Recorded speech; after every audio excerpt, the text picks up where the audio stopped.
then matatapos po kayo ng 2:20. 2:20. Sige po. Okay.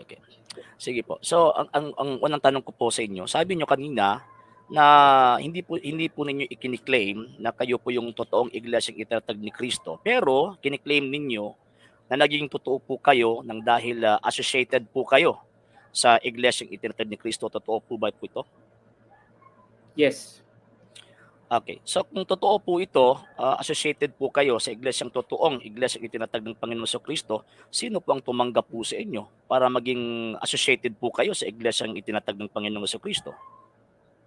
Ang sabi po doon sa aking argumento, yung mga naidagdag po ay nabautismuhan. Tinanggap yung word ni Pedro, sumampalataya sila, nabautismuhan, doon po sila nadagdag sa iglesia. So ganun din pong way, doon kami nadagdag. May mabasa po ba kayo sa Biblia, kapitulo at bersikulo na magiging associated ka po sa iglesyang itinatag ni Kristo by way of claiming sa nakasulat sa banal na kasulatan, naging associate po kayo ng dahil nabautismuhan din po kayo kung walang responsabling tumanggap sa inyo from the first century Christian? Hindi po, ang sabi po ganito sa Acts chapter 2 verse 47, sir. Praising God and having favor with all the people, and the Lord added to the church daily such as should be saved. Wala po dong nilagay na meron pong tumanggap sa kanila, tinanggap sila ni Pedro, tinanggap sila nila, wala pong ganon. Yung nabautismuhan, tumanggap sa pinamalita ni Pedro at sumunod at nabautismuhan sa pangalan ng Panginoon Kristo ay nadagdag po sa church, added to the church. That's clear po eh. Wala pong nakalagay doon na kailangan tanggapin ka ng isang individual. So, sino po yung nagturo? According sa Acts chapter 2. Si Pedro po. Sino po nagturo po sa inyo? Para maging same po kayo sa sitwasyon sa San Pedro sa panahon ng tinanggap po nila yung mga nabautismuhan na 3,000. Sino po ang nagturo po sa inyo ngayon?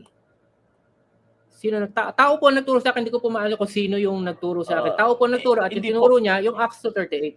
Hindi po pwede po yun. Magturo lang siya ng Acts 2:38 pagkatapos walang connection doon. So yung tao nagturo po sa inyo, yung tao nagturo po sa inyo concerning that faith, meron po ba siyang connection sa mga apostol? Meron po siya connection dahil nabaptize po siya in Jesus' name. Nadagdag po siya sa church. Sino po nagbaptize po sa kanya na may connection sa mga apostol? Ay, pagbibigay alam ko po sa inyo later on. Ay, hindi po. Ngayon na dapat. Ngayon na dapat. Bro. Ayun, the brown out lagi, daan pa ko. Bro, pasensya na bro ha. Bigla lang nag-brown out talaga dito sa amin. Yung wifi ko ginamitan ko lang ng yung power pack, no? So pasensya talaga, no? Medyo may interruption talaga yung natapos na time post ko, brother Brian, 6 minutes and 29 seconds. Mag-turn off lang ako ng camera ha kasi madilim talaga dito. But still I have 80% of my cellphone yung yung patay lang yung talagang ilaw dito, but my wifi is aabot pa to ng 4 na oras. Okay? So, Brother Brian, continue, 6 minutes and 29 seconds. Go ahead. Sir Roland. Yes, bro. Kanina po kasi, nung nawala po kayo, naka-first question na po ako sa kanya. So, ibig sabihin, ganun ba? Kami sa first question. Okay. Sige. Ibalik ko na lang sa 10 minutes, bro. Diretso na tayo sa ating cross-examination. Okay? So, balikan ko na lang tawag dito sa replay, no? Yung pamahayag ni Brother Brian kasi gusto ko ring marinig yung kanyang side. But anyway, no, the show must go on whatever happen. Okay? So, Brother RJ Sino, ready to cross, brother? Yes, sir. Kahit Yes, sir. Nakapag-cross ka na. Okay, Yes, so 10 minutes. Remind ko lang, 30 seconds rule tayo, 30 seconds rule. Go ahead, brother Agistino. So, sa akin po kasi, sagot po niya kanina po, Sir Roland, na inangkin po nila, kiname po nila na they are the true church na galing sa Panginoong Kristo by association. Yung sinabi po niya. So, ang tanong ko po nito, sa banal na kasulatan, yung na-associate sa mga apostol may nagturo sa kanila. At ang San Pedro, galing po siya, ipinadala po siya ng Panginoong Kristo. Ngayon, sabi mo, na-associate po kayo.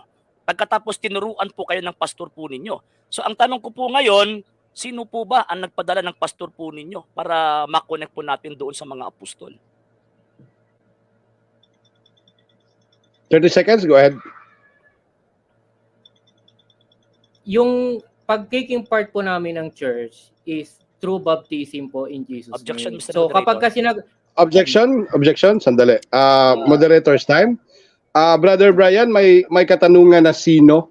So naghahanap ng person, no? Kasi sino. So responsive lang tayo, Brother Brian. But anyway, Sir RG Sino, tanong ano yung objection natin? Ang objection ko po is klarong-klaro po ito, naghahanap po tayo ng tao eh. Kasi kiniklaim Okay. po nila yung nakasulat sa banal na kasulatan. So naghahanap po ako ngayon ng ebidensya na may connection po ba kasi apostolic eh. So ang Panginoong Kristo nagpadala sa mga apostol, ang mga apostol ayun na bautismo po sa nagturo. So sabi niya, tinuruan raw po Okay. sila. Pagkatapos sino ang nagturo sa kanila para ma-associate po nila yung sarili po nila sa iglesia sa first century. Okay, so 30 seconds, Sir Brother Brian, go ahead.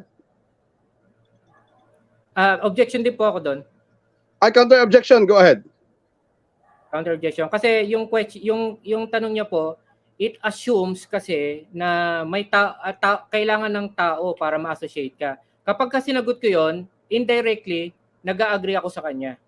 Samantalang Okay. sa stand ko, ang sabi ko lang, paano ma-associate by baptism? Hindi, wala akong tinutukoy na tao. So kapag yung tanong niya po, sinagot ko, it directly assumes na parang nag-a-agree ako na may kailangan ng tao na mag-i-invite sa'yo papasok. Okay, moderator's That's time. fallacy. Sandali lang, brother, ha. So, meron tayong rules, brother, na sa rule number 10, lahat ng katanungan ay dapat is nasa tema natin, but follow-up question kasi niya yan, brother Brian, no? Follow-up question niya yan. So, kailangan na talaga nating sagutin, brother Brian, no? Pwede Total, kung mag-pass? Pwede po mag-pass? Yes, you can pass. No problem. No problem. Kung mag-pass ka, bro, next question na natin. Okay. Ako po, So, pass. Okay? Hindi po Okay, next masagot. pass, next question. Okay, brother RG Seno, continue, 9 minutes and 5 seconds. Go ahead. Okay. So next question. So ngayon sabi mo kanina na associated po kayo, hindi mo masagot kung sino po yung taong nagturo po sa inyo. Kung associated po kayo, so ibig pong sabihin, yung may authority sa inyo is yung iglesyang kung saan po kayo na-associate. Tama po ba ito? Pakiulit po, pakiulit. Time pause tayo kasi pinaulit. Moderator's time. Moderator's So, time. okay, 8 minutes and 41 seconds. No? Kapag pinaulit yung tanong, naka-time pause tayo, tatakbo ito after makumpleto ni Sir RG Sino ang kanyang pag-ulit ng kanyang question. 8 minutes and 41. Ulitin, Brother RJ. Go ahead. So simple lang po yung tanong ko eh. Sabi niya associated po siya sa unang mga Kristiyano. So ibig pong sabihin kung associated po sila, so ang may authority or ang humawak sa authority bilang isang true church, hindi po galing sa kanila kundi doon sa iglesia kung saan po sila na-associate. Tama po ba ito o hindi? Mali. Hindi po. 30 seconds. Explanation. Go ahead. Ako po mag-explain? Sandali ha. Opo, kasi Sandali ha. Sandali. Moderator's time. Sandali. Brother Brian, ikaw talaga mag-explain, no? Kasi meron tayong categorical question tapos followed yan ng 30 seconds explanation. No? Paano po Okay? pag hindi Kung ayaw required mong ang- mag-explain, sandali. Makinig ka muna. Kung ayaw mong mag-explain, sabihin mo lang next question. No? Sabihin mo lang Okay. next question kung ayaw mong mag-explain. Ganun lang yan, no? Sorry po, sorry. Okay? So, Okay. okay. Sabi mo tama ba 'yun or mali? Sabi mo mali, magbigay ka ng question or explanation or hindi? Hindi po, hindi. Okay, next question, Sir RJ, go ahead. Okay, next question. Dalawang tanong na po, hindi po nasagot. Next question, another question. Sabi niyo associated po kayo sa iglesyang itinatag ng Panginoong Jesucristo. Ito bang association po ninyo na galing sa itinatag ng Panginoong Jesucristo, may otoridad po ba kayo na iparehistro ang iglesyang ito kung saan kayo na-associate lang sa iglesyang totoo? Required po kasi. Answer po, required po magpa-rehistro eh.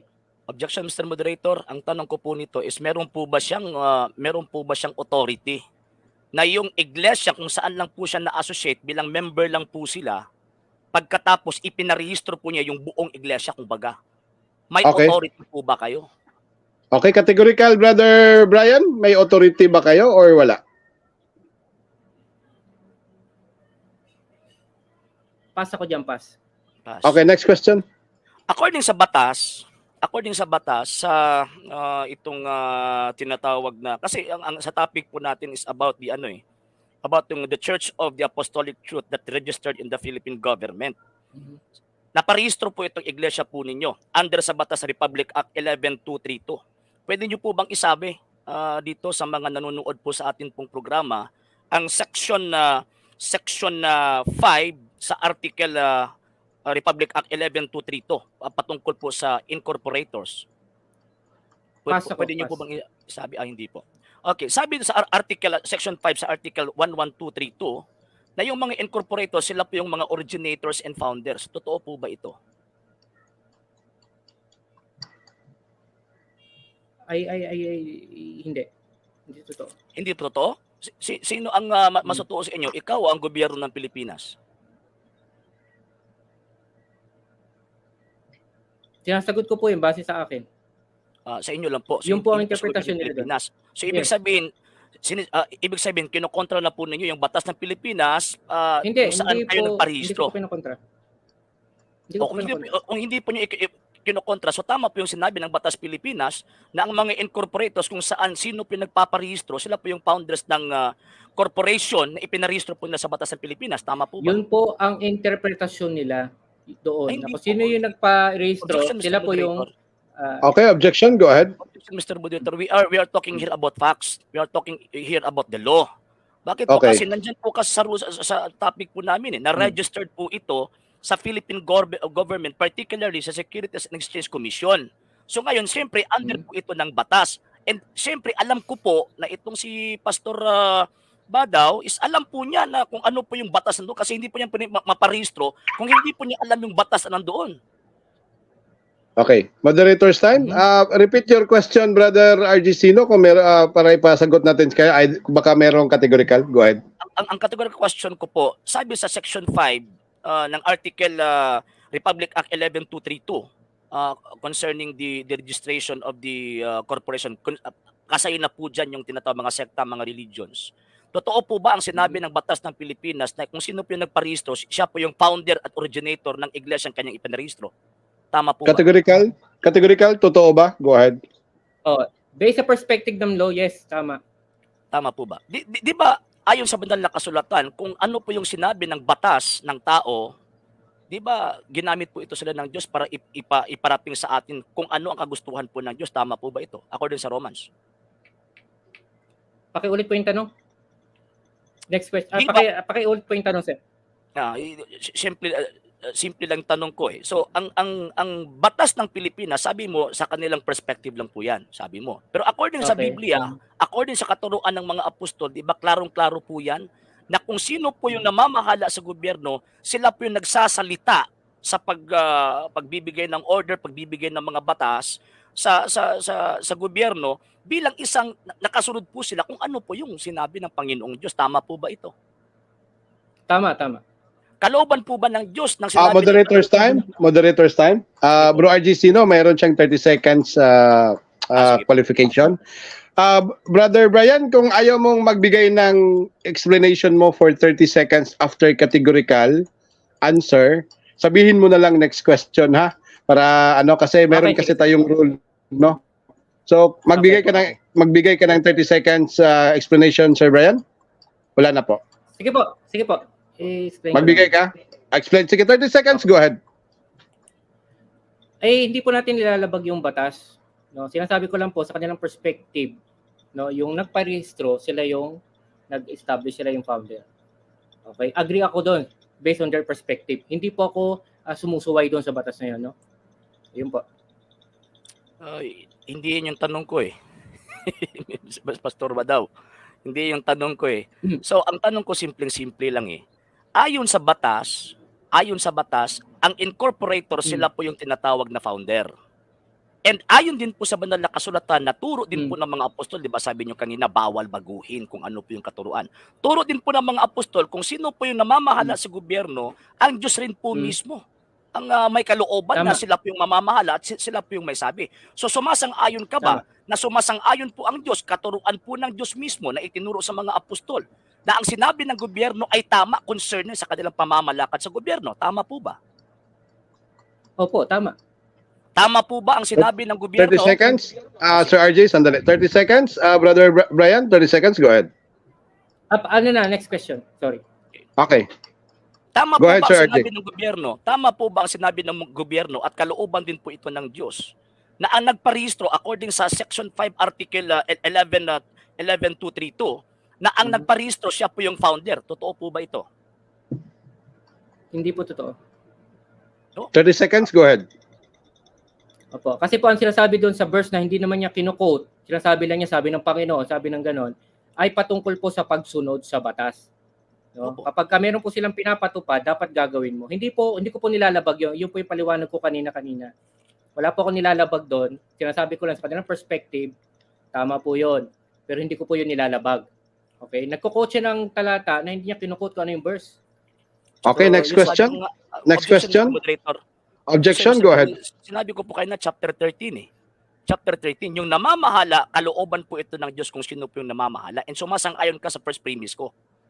At kung ano po yung sinabi ng gobyerno, kalooban po ito ng Diyos, tama po ba? According sa Romans Okay, chapter 13, moderator's time. Objection ito, Brother RJ Sino, but wala na siyang oras to i-repeat mo na lang yung question kung gusto mong i-repeat or mag-next question ka, Sir RJ Sino. Go ahead. Okay. Romans chapter 13 verse 4, sapagkat ang mga namumuno sa bayan ay mga lingkod ng Diyos para sa ating ikabubuti. Pero kung gagawa ka ng masama, dapat kang matakot dahil may kapangyarihan silang parusahan ka. Ito bang sinabi ng Yes. tinatawag na gobyerno na itong nagparehistro, sila po yung founder? Masama po ba ito o hindi? Hindi. Agree nga Hindi. po ako. Tama nga po yun. So 30 sinasabihan niyo seconds. po. 30 seconds. Go ahead. 30 seconds. 30 seconds, Brian. Go ahead. Opo. Wala pong masama doon sa perspective nila na yung sino yung nagparehistro, sila po yung founder, sila yung nag-establish. Wala pong masama doon. Perspective po nila yun. Okay. Sa Romans chapter 13 verse 4, lingkod po sila ng Diyos at kalooban po ng Diyos ang mga ginagawa po nila sa pag-implement po ng batas. Tama po ba ito? Tama. Tama. Kung kalooban po ito ng Diyos, tama po ba na kalooban po ng Diyos ng sinabi ng gobyerno na yung nagparisto, sila po yung founder sa corporation na kanilang ipinaristo? Tama po ba? Yes, tama po yun. Ayun nga po sa perspective na tama po yun. So, kalooban po ito ng Diyos. Yes. Yes. So, ibig po sabihin, yung nagparehistro sa sekta po ninyo, pwede ko ba bang malaman kung kailan po ito naparehistro? Kasi po nandito ako sa gitnang silangan, iba po ang nagparehistro ng Kailan po? organization sa Kailan po? Kailan po naparehistro?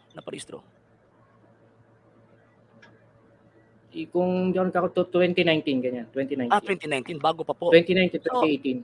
So, sa 2019, imposible man po si Panginoon Kristo nagparehistro, di ba? So, syempre, pwede niyo po bang Ay, wala po akong sinabi. masabi? Pwede niyo po bang masabi kung sino po yung nagparehistro? Yung body po, yung kapatid ko, yung father ko, marami po kami mga pangalang parehistro. Wala po si Jesus Christ doon. Wala po si Jesus Jesus Christ. Christ. So, Ako na po ibig nagsasabi, sabihin- wala po si Jesus Christ. So ibig sabihin, yung totoong iglesia na kung saan kayo na-associate, yan po yung ipinaparehistro po ninyo. Ano po? Yung totoong iglesia kung saan yung sinasabi nyo na-associate po kayo, 'di ba? Yung the Church of the Apostolic Church, ito po yung totoong iglesia, sabi mo, 'di ba? So ito po yung ipinaparehistro po ninyo. Hindi po. O, Associated lang po kayo? kami doon. O, sino pala kayo? So ibig sabihin, Associated lang po kami doon. Kaya nga kinoconnect po natin eh. Kinoconnect po natin yung association po ninyo sa iglesyang totoo. 'Di ba? So Opo. ngayon, kung hindi ka po makapagturo sa akin na merong isang tao or isang tinatawag na member na galing pa mismo sa tinatawag na totoong iglesia na kasama mo ninyo ngayon na iparehistro, so ibig sabihin bugos itong iglesyang inaaniban mo. Parang side comment po yun Ay hindi po. Totoo po yan. Moderator's time. Moderator's time. Okay. Brother Brian, objection. ano yun, bro? Okay, sandali. Yung pagkasabi niya, bro, is in form of question yun, no? So either sagutin mo yun or hindi. Meron kang 1 minute na 30 seconds na explanation. But I hear objection coming from you. Ano yung objection natin? Objection kasi, although it is in the form of Oo. question, it is sarcasm. Okay. Sarcasm yun eh. Okay. Did you get my point, Mr. Moderator? Okay. Moderate. Moderator. Yes. Counter objection. Go ahead. Hindi po yung sarcasm, Mr. Moderator. We are talking here about the truth. Yung katotohanan. Talagang masakit po talaga yung katotohanan. So ngayon, Okay. Patunayan niya tinitingnan po sa namin ano, dito, sa tinitingnan patunayan po niya sa namin kanyang dito kung affirmative. ito bang association po nila, talagang connected po ba sila o hindi? Kasi naparehistro po kasi. Moderator's time. Brother RJ Sino, klaruhin ko lang yung ano ang definition mo sa bugos na sinabi mo kanina. Fake. Okay. So, brother Brian, so bugos means fake or hindi totoo or whatever, no? So, paki-reconstruct na lang, brother RJ Sino, yung last question mo. Then after niyang magsagot, meron na lang tayong less than 1 minute. One question na lang tayo, then final answer na si brother Brian. Go ahead. Okay, so ganito po kasi. So, sabi, pinipilit po yung associated po kayo sa totoong iglesia. Pagkatapos kayo po yung nagpaparehistro. So ngayon, sino po yung mga lideres, yung mga namumuno sa totoong iglesia na nagbigay po sa inyo ng otoridad na iparehistro po yung iglesia kung saan po kayo na-associate? Yung tanong niya po is, Mr. Moderator, linawin ko yung tanong niya, no, kung na-digest ko. Naghahanap siya ng mga tao from the original church na kasama namin na nagparehistro. Tama ba? Yun ba yung tanong niya? Yes, brother. Yes po. Wala. Meron ba or meron? Wala. Okay. Last question, RJ Sino, go ahead. So sasayunan mo ngayon na yung ginagawa niyong pagparehistro ay gawa-gawa niyo lang yun pagkatapos walang kahit isang may connection doon sa mga apostol na nag-utos sa inyo na iparehistro to iglesia ang inaaniban mo. Anong tanong niya po doon? Sir? Iulitin yung tanong, Sir RJ Sino, go ahead. So, sumasang-ayon ka ba ngayon na yung sektang inaaniban mo ngayon na ipinarehistro sa gobyerno ng Pilipinas, itong sektang ito ay bugos, fake?